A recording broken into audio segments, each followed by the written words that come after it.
What do you think the best argument for atheism is? I don't think there is a good argument for atheism. I think it's based on a fundamental misunderstanding about the nature of the world. All right, I'm open to believing in God or not believing in God, and I've seen no good evidence or arguments for God's existence. See, the problem with that argument is that it's an atheist argument right from the beginning. Well, what's the evidence? It's like, belief in God is not propositional acceptance of a set of descriptive facts.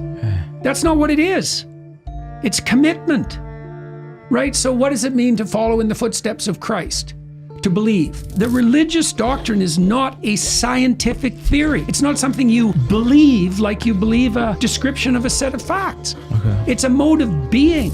It's a mode of apprehension. It's a mode of perception.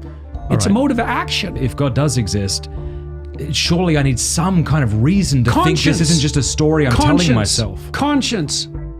Where does that pesky little thing come from? So in the story of Cain and Abel, for example, Abel offers his best and God accepts it. And Cain doesn't. Cain offers what's second best and God rejects it. And that's life. And everyone knows that. It's like life is a fatal game and it's going to require everything you have. And everyone knows that. It's like you can offer your second best and be accepted? No. First of all, you won't even accept yourself under those circumstances. You'll take no solace in your accomplishments if they're of second-rate quality. Yeah. Right? You can't if fool you could yourself. Have done better, yeah. That's for sure. The times when you're somewhat satisfied with your miserable existence, well, that's when you know you've put something on the line.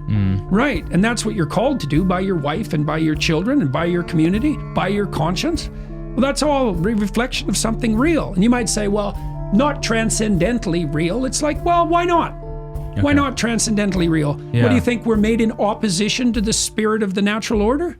Is that your theory? Or we're random? Really? Random. That's your theory, is it? That's not a very smart theory.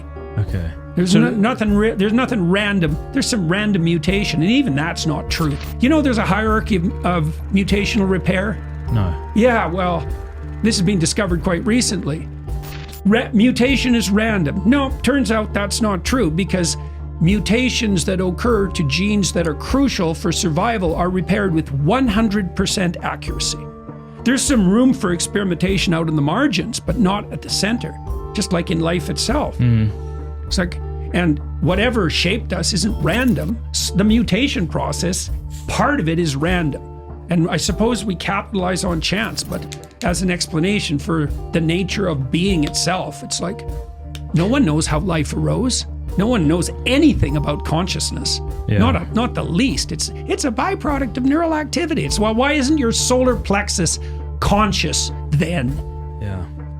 Right? You've got neurons galore. There's more neurons in your autonomic nervous system than there are in your central nervous system. It's not conscious. It's not neural activity per se. And most neural activity in your cerebral cortex isn't conscious. What the hell's consciousness? It's the spirit of God that broods upon the face of the waters. That's right. That's what consciousness is. Yeah. That's as good a definition as any. In fact, it's the best definition I've ever seen.